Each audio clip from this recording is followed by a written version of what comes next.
So welcome everyone who's just coming in. I am your stream host all day, well, most of the day until I teach later. And I am Dr. Brianna Beaupre. I am an assistant professor at Wichita State University. Just wanted to give you a heads up of what to expect for this panel. So we're going in order of the conference program. Each presenter will have exactly 10 minutes. And when you have questions as attendees, please type them in the Q&A box. And so this is what it should look like on your end. So ask your questions in the Q&A. There is no chat feature. We only have a chat feature for panelists. And have fun. So with that, I'm going to switch it over to our first panelist. Great, thanks, Bree. Good morning, everybody. Give me a second to pull this up.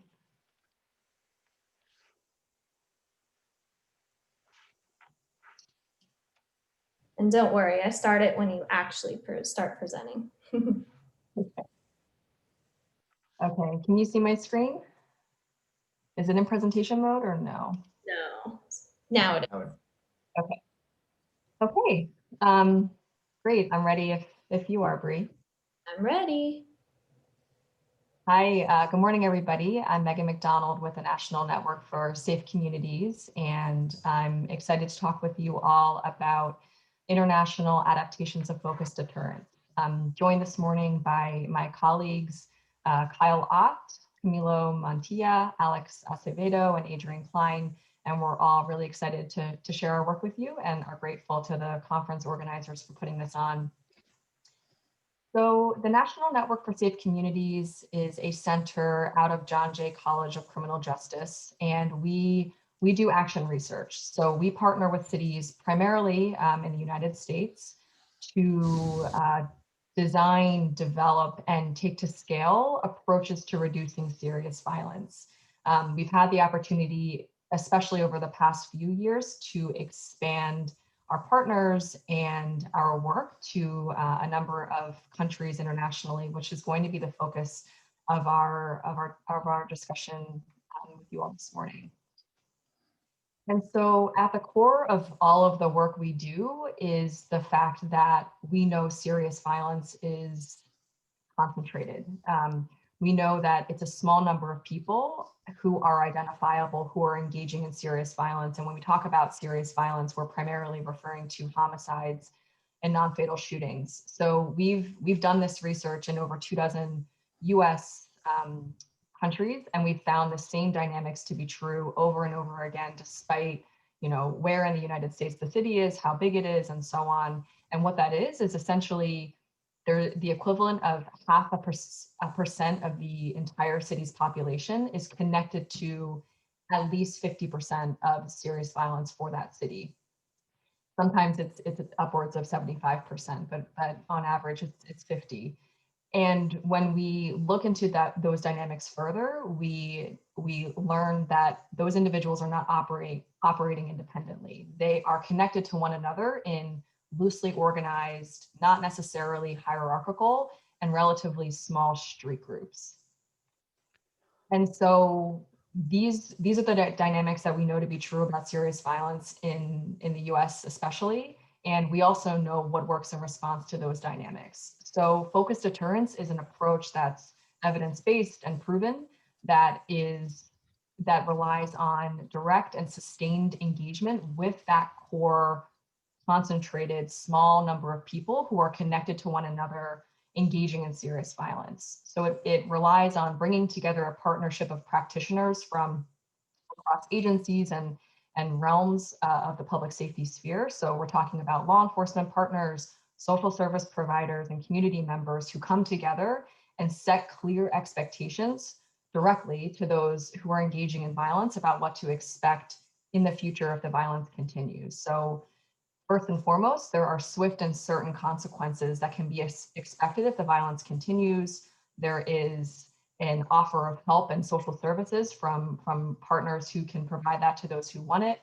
And lastly, there is a moral message shared from the community to set standards against violence. And when that is done correctly, when it's focused on the right people, we know that it works. Jurisdictions can expect when this is done right, and when it's focused on the right people, can expect and routinely experience double-digit reductions in homicides and shootings when applying focused deterrence to serious violence in their city. And in 2017, the National Academies of Sciences reported that evaluations of focused deterrence programs show consistent crime control impacts in reducing gang violence, street crime driven by drug markets, and repeat individual offending. And so we also know that this is the evidence for the work in the United States primarily. As I mentioned, we've had an opportunity to, over the past few years, really expand this work to other countries, and with that comes a number of potentially different dynamics that we have to consider. And so when we begin this work in any new place, we have a number of really key main questions that we have to address before proceeding. So first is, do we have the same kind of concentration? Is it also a small number of people who are engaging in this violence? Two is, do the law enforcement partners that are around the table know who those people are? Can they be identifiable so that we can directly engage with them? And lastly, can we design and implement pressure, an approach that can apply the right kind of pressure to set those swift and certain consequences when the violence doesn't stop, so that we can deter future violence? And as you'll hear from my colleagues soon, as we talk about Sweden and Mexico and El Salvador, there are a number of other dynamics that we need to consider when adapting this approach to those dynamics. So, of course, the history of violence in that location, the capacity and the legitimacy of the law enforcement partners, and so on. And so they will be able to share in more detail the challenges and opportunities that we've encountered as we've done this work in these different places. But ultimately, our goal is to expand the evidence base for focused deterrence beyond what we know works in the United States. And so with that, I will thank you all for your time and pass it over to my colleague, Kyle, who will share more with you about our work in Malmö, Sweden. Great, thank you.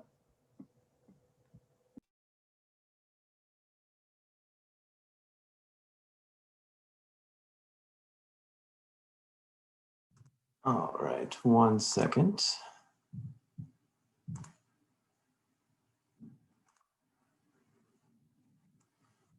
Can you see my screen? Yep, looks great. Okay. Full screen? Great. Wonderful. All right. Hello, everyone. Thank you, Megan. And thank you to CrimCon for putting this conference together. I always joked at ASC that we needed to shadow ASC, so it's really exciting to be here at the Shadow ASC. Also point out that I have one of these laptops where the webcam is in the bottom left corner of my laptop, so it looks like I'm looking to the right, and I can't avoid that. So I'm apologizing for that in advance. So today I'm here to talk about a paper that I'm writing with my colleague Michael called Focused Deterrence in Malmö, Sweden. So again, I'm Kyle, I'm a senior analyst at the National Network for Safe Communities. As Megan explained, we're situated at John Jay College, but we're not really in the research space. We're also not really in the practitioner space. We're in a different kind of in-between space. So today I'm going to talk about our experience working in Malmö, Sweden. So Megan took care a lot of this linguistic housekeeping. So I just point out a couple of quick things here. First and foremost, just to remind everyone, late. So the Group Violence Intervention, GVI, it's known by various names. Some people call it Deterrence, originally known as Operation Ceasefire in Boston, has a really strong record of preventing homicide and gun violence. So strategy is based on a set of core facts, as Megan mentioned, and GVI focuses on the groups that are highest risk for violent victimization and offending, with the intention to keep group members alive, safe, and free. The GVI partnership communicates directly with group members by conveying a powerful community message about disapproval for violence and in support of community aspirations. The message is also shared, offering concrete opportunities for both immediate and long-term sustained assistance and support, and also a clear prior notice of legal risks associated with continued violence. The partnership then delivers swiftly on said commitments. Direct communication can come in two forms, at least as it is today, and that is most commonly known and most famously known as a call-in, where a collection of group members receive this community message in a group setting. More recently, GVI has been delivering this message in a one-to-one method when a group setting is not possible, and these are called custom notifications. So direct communication is really at the heart of GVI. And when I say group, I want to remind everyone that I mean this broadly and not to get stuck on the formal definition of gang. And we work with all of our sites to think outside the box and think more broadly: groups, cliques, sets, subset groups, etc. So takeaways from today. First and foremost, that Malmö, Sweden has been implementing GVI since 2018. There are lots of experts in GVI and deterrence in Sweden now. And this is one of the strongest implementations of GVI known to date. Of course, measuring success can mean different things, but one thing is for certain, that the Malmö partners came together to address group violence in a different way than they had before, and that they adopted the GVI strategy, which is mostly based here in the US, to their own Swedish setting, and it worked really well. The core tenets of GVI showed up in Malmö. A very tiny number of people were driving the violence, and those individuals were connected to groups, or are connected to groups. And so it's clear that this strategy has traveled to Sweden, but I'd go as far to say that we're actually learning from them.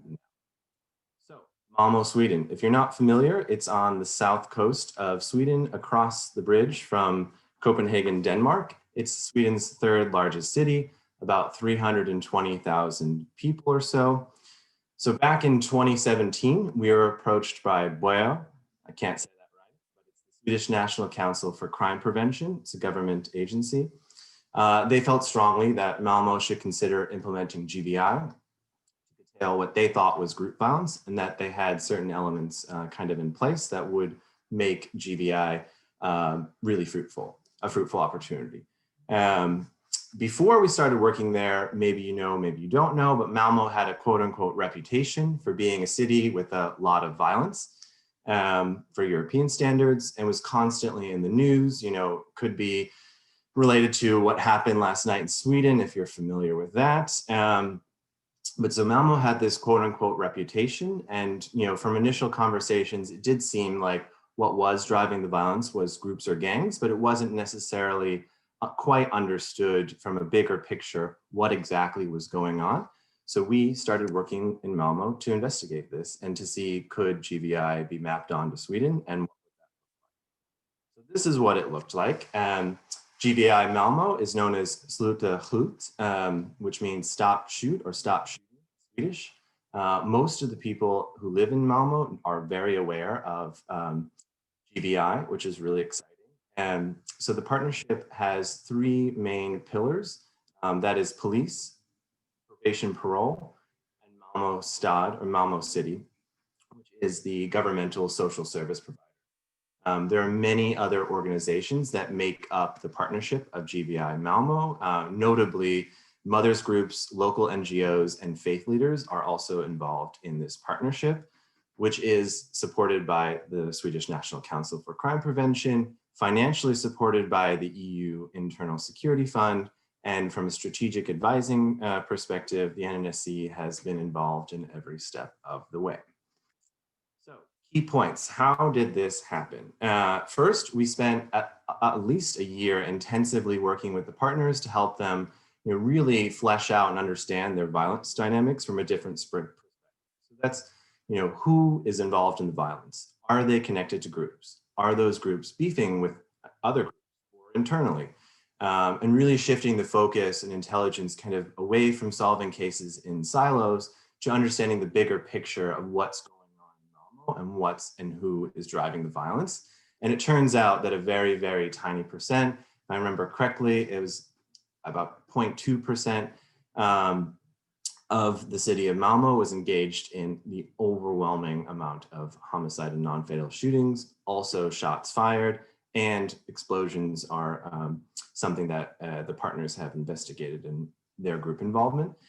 So with that fact at hand and continuing to closely monitoring group dynamics, we really set out to see if these kind of core elements of GVI could map onto Sweden. Of course, there are differences between Sweden and the US. So first and foremost, there's less violence in terms of number, and there's an incredible amount of social service support for every Swedish citizen. But that this support was not having the effect on the individuals who were engaging in the violence as victims or suspects. So the goal was to streamline this and to think differently about how to support these individuals. And how did we identify these individuals? Well, that was through the mapping and analysis. And then we brought them to 3 call-ins, which were hosted at Malmö FF Soccer Stadium, which is very neutral, well-recognized location. It's an innovation. No site that we know has ever had a call-in at a sports stadium, and this was inside the stadium, not on the field. And they've also conducted over 100 customs to date. And so their social service provider has worked closely with 132 individuals to this day. So what did we learn? So from our perspective, this was a remarkable implementation. This is GVI to a T. Every city is a little different and implements in their own way. So what's clear, is that, the principles do translate and that collectively for the partners, this is now their ordinary practice. Of course, there are challenges in understanding the groups. There's no outreach worker culture in Sweden, and there were massive privacy hurdles, but we worked through that. And we always struggled with the, everything is offered already. So what could be possibly offered to these individuals kind of mentality that we focused a lot working through.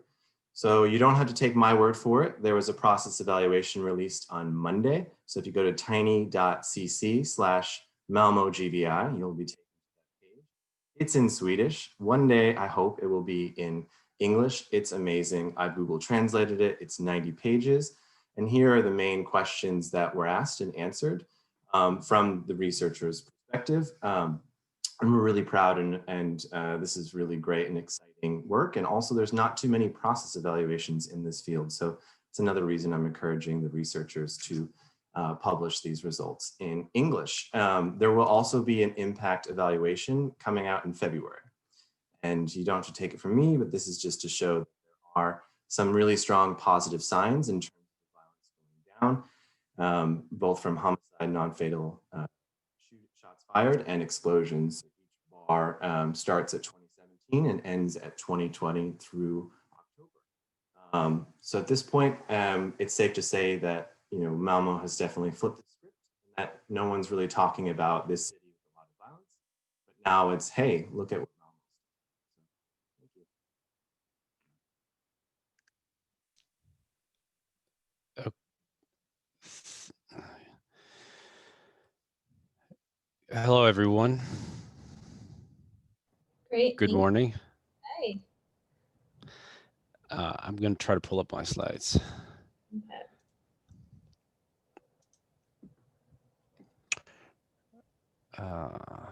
Good. Are they on?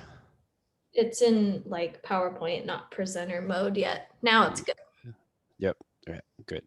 Thank you. Well, good morning, everyone. My name is Camilo Mantilla, and I'm here with my colleague, Alex. I focus on the international work, specifically in Mexico. With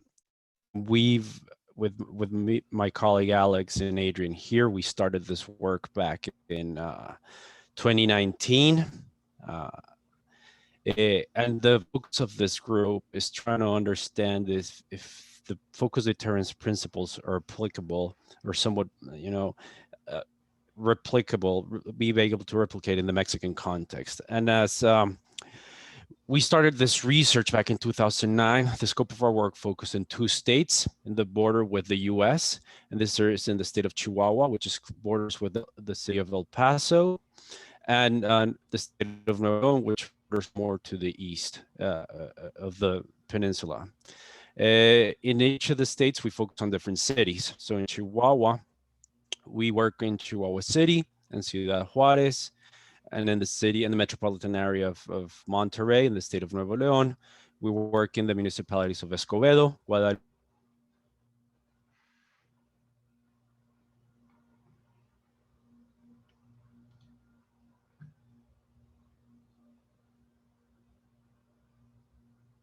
and Monterrey. Based, and we've started conversations with our partners on the design of the intervention.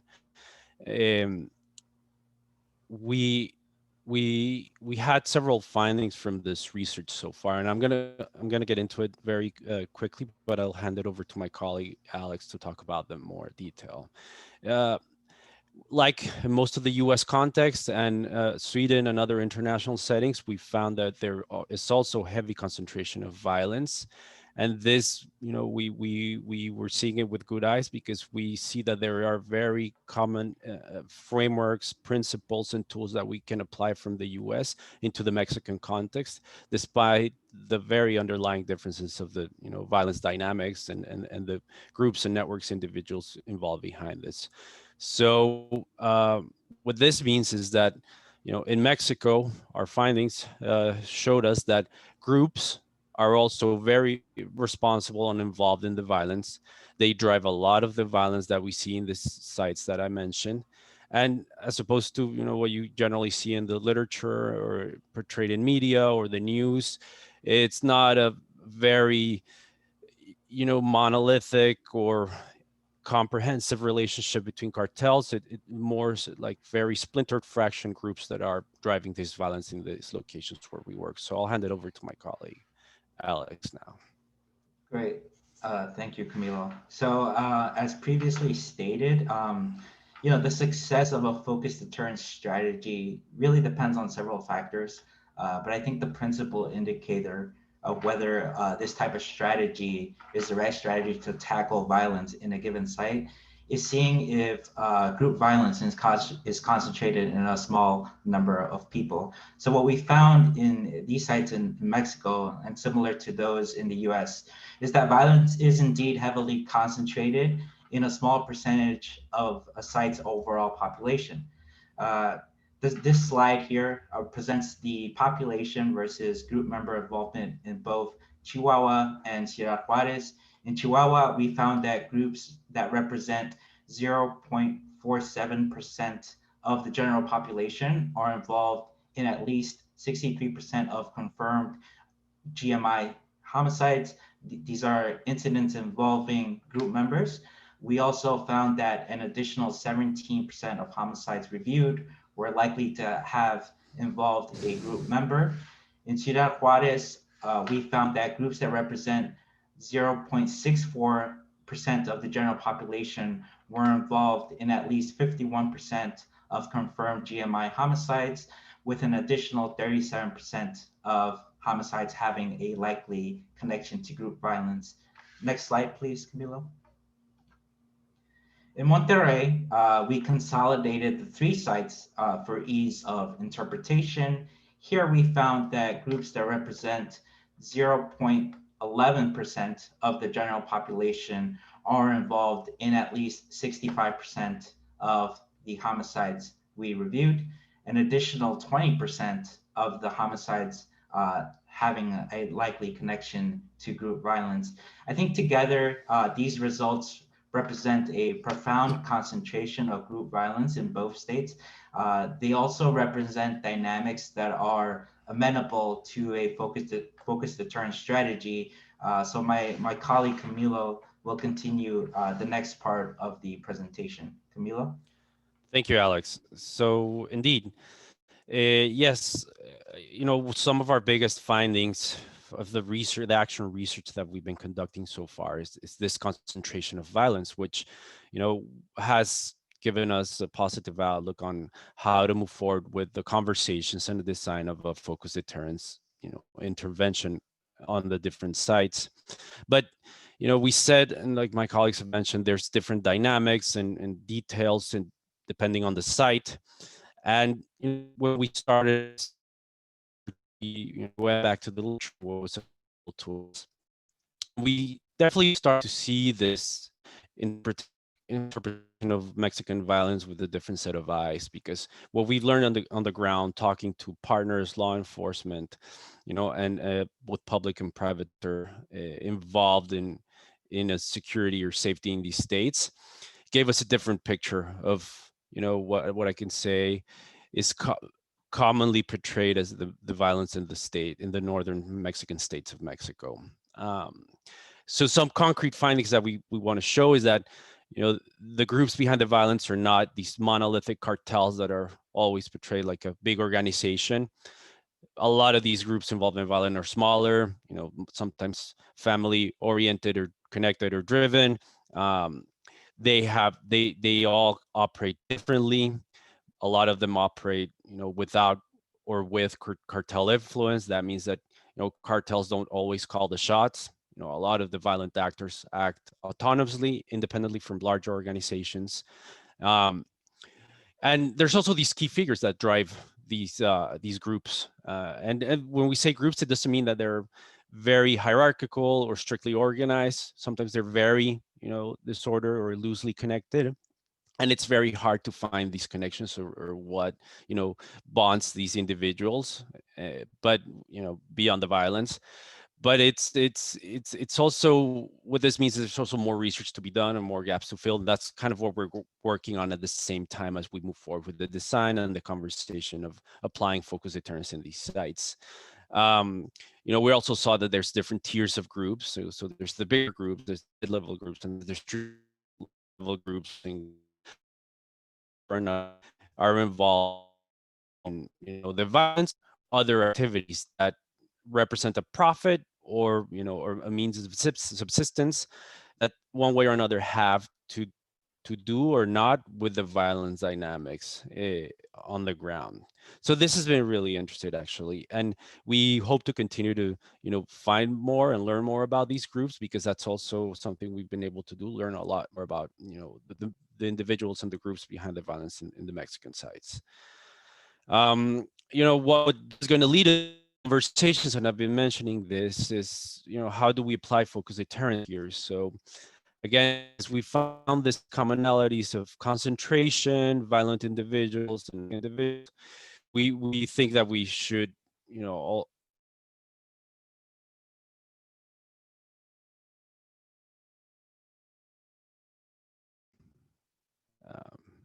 sorry, that was my can you still see my screen? Mhm. Yeah. Okay. Yes. So yeah, that was communicate to other groups, make clear what would lead to pressure to these groups, and offer help.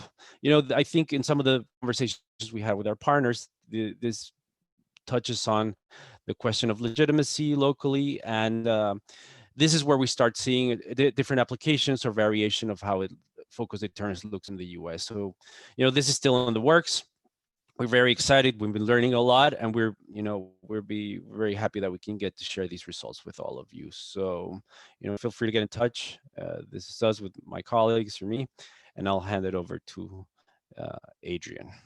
Thank you. Great, thank you.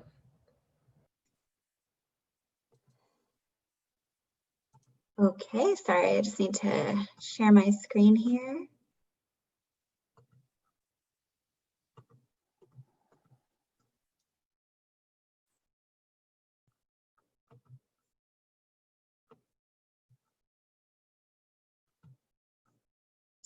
Can you all see it? Yes, perfect. Wonderful. So hi, everyone. My name's Adrian. I used to work with the National Network as a researcher. So I worked on all of the projects that we've talked about thus far. I'm going to be talking a little bit about our work in El Salvador. And I currently work for Health and Hospitals as a public health advisor. So what I'm basically going to talk about is a feasibility study that we conducted in El Salvador in 2018. And this was commissioned by USAID. So in 2016, USAID had commissioned a systematic review by Thomas Abt and Christopher Winsett. Winship, that identified focused deterrence as demonstrating the most significant impact on violence reduction and recommended that funders launch a multi-site experiment of focused deterrence across countries in the Northern Triangle region. So that report was called What Works in Reducing Community Violence. And in 2018, USAID commissioned a feasibility study from the national network to determine whether our strategies could help lower violence and strengthen communities in El Salvador. So we conducted a study in 3 different municipalities across El Salvador, but given the sensitivity of the issue and to protect the study participants, the location of these studies, the 3 municipalities, has actually been redacted by the US government. So I can't specifically talk about that. But I will go over just the methodology that we used, and this was between January and July 2018. We did an action-oriented research that was iterative and looked at qualitative and quantitative data collection. And we conducted key informant interviews, 62 of those.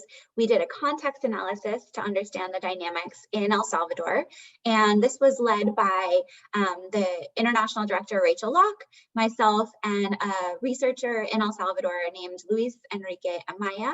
And again, we were just assessing the potential of the National Network's operational framework in the context of El Salvador, where there is really serious and extreme violence that I'm sure some of you are aware of. So what did we learn?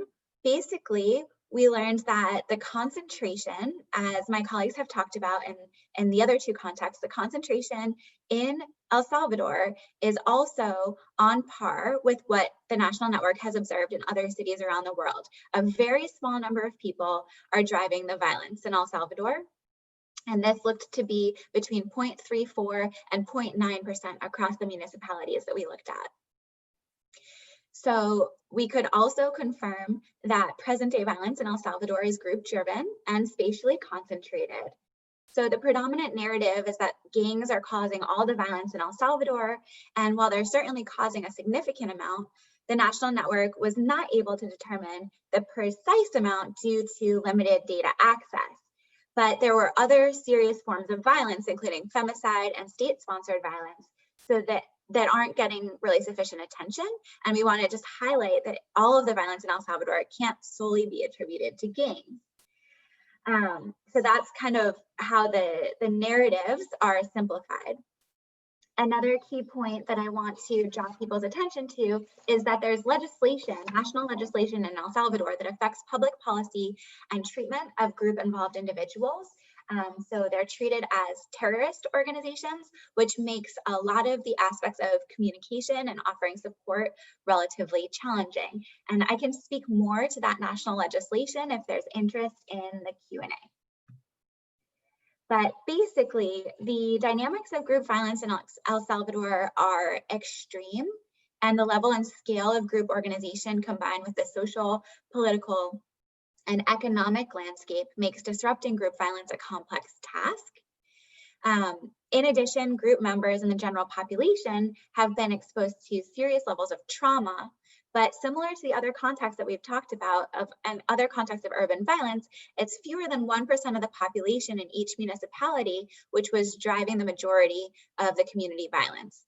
And that's a core finding that's really crucial to thinking about the applicability of the National Network's strategic violence interventions. And it shifts the problem from one that feels overwhelming to one that's really concrete and approachable. So as we know, or for those of you who know a little bit about violence in El Salvador, high-risk groups really have their own codes of conduct based on respect, and group-involved individuals are likely to be perpetrators of violence, but also have been victimized to violence. So it's the same thing that we see in a number of urban violence contexts. And so as a study team, we really question the ability to be able to communicate with those group members. But again, as my colleagues have stressed, focused deterrence really emphasizes advanced communication of legal consequences for engagement and violence, and harnesses informal social control to direct help and support to the highest risk people, and encourage them away from violence. So in El Salvador, the violence dynamics are extreme, but there's nothing really inherent to the violence that would impede a focused deterrence oriented approach. Those violence dynamics would just have to be accounted for in the design and implementation of any strategy. And again, a focused deterrence approach would not be applicable across El Salvador, or a countrywide adaptation of this kind of model would never be appropriate. But starting in 1 to 2 cities, like they are doing in Mexico, would allow us to adapt the principles to the specific context. So, like I said, focused deterrence holds promise in El Salvador. Violence is highly concentrated. The individuals are generally known to law enforcement, and their violent behavior is driven by group dynamics. And so it would be possible to influence the group dynamics, as we've seen with the gang truce in El Salvador, for example. And I just want to plug that there's currently similar research being conducted in the state of Ceará, Brazil, which is funded by Open Society Foundations. So that is where I'll stop sharing my screen. And I think we probably now have time for questions. Yes, thank you. So for attendees, you can ask your questions in the Q&A, and I'll kind of go through them and verbally ask them. But thank you, panelists. I thought it was very interesting, and I love the international focus.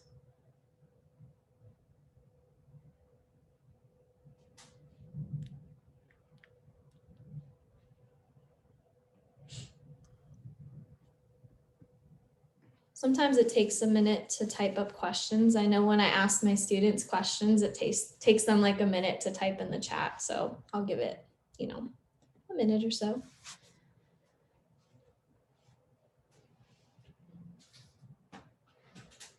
Okay, so we have a question. Could you explain a bit more about the legislation in El Salvador as it pertains to the classification of terrorists?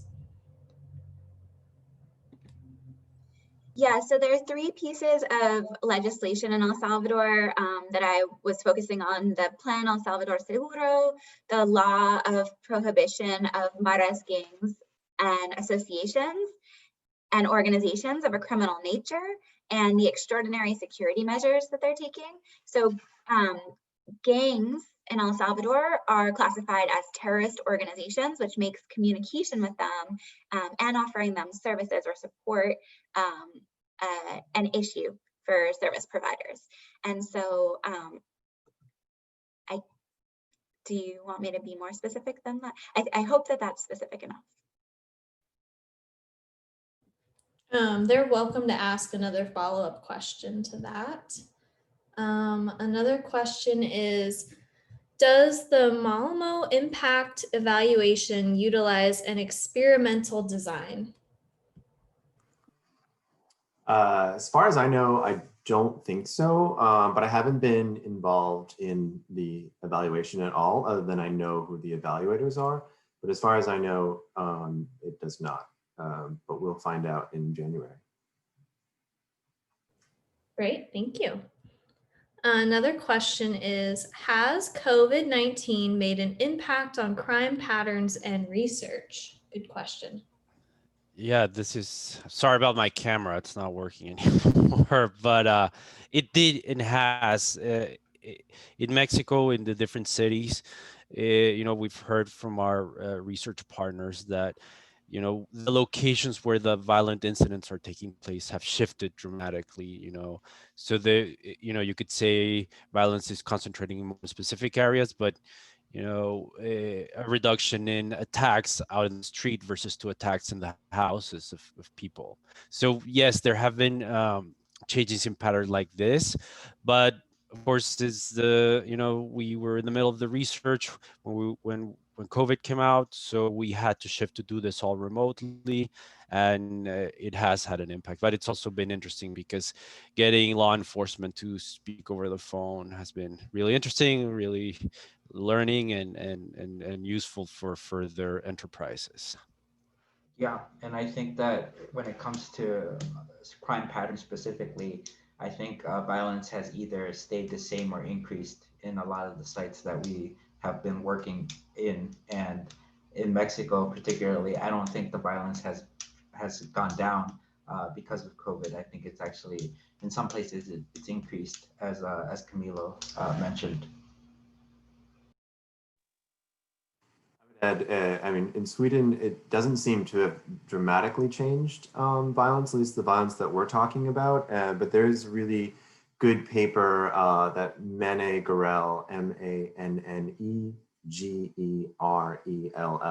that he has out addressing that question and context of crime in Sweden. So I'd point you to him.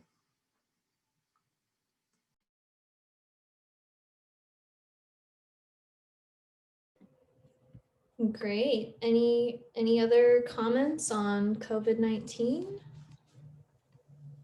I think just lastly, to speak for a minute to the way it's impacted our work in Sierra, Brazil.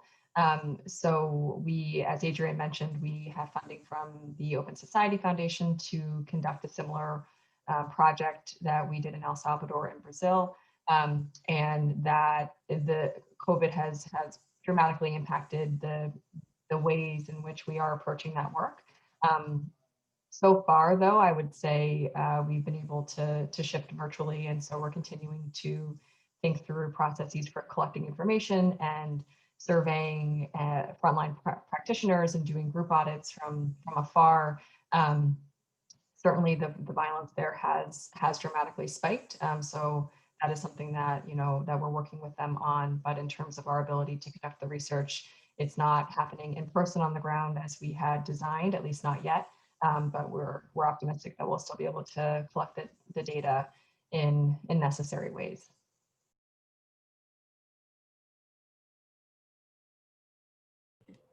Great, thank you. Any other questions? Go ahead and ask in the Q&A. I'll give it another 30 seconds or so.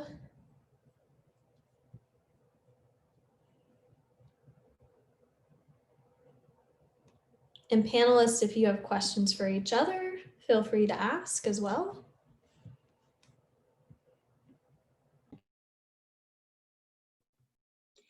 I am happy to share our presentation. I'm not sure how CrimCon is facilitating that, but our slides, I think, are happily shareable publicly. Absolutely. Great, yeah, attendees could reach out to the individual presenters. From my knowledge, that's how they can gain access.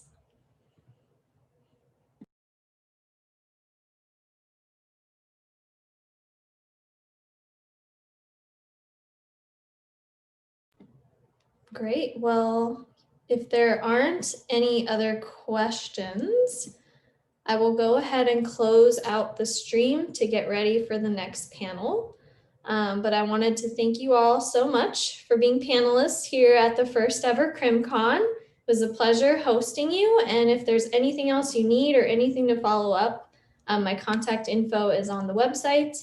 And I hope everyone here has a great day. If you are an attendee and you would like to attend the next session, just click the link again because I'll be closing this out to get panelists set up for the next session. So you'll have to click and come back in. But thank you, everybody. This was great. Thanks, everyone. Thank you. Thank you for your time, everyone. Bye. See ya. Everyone.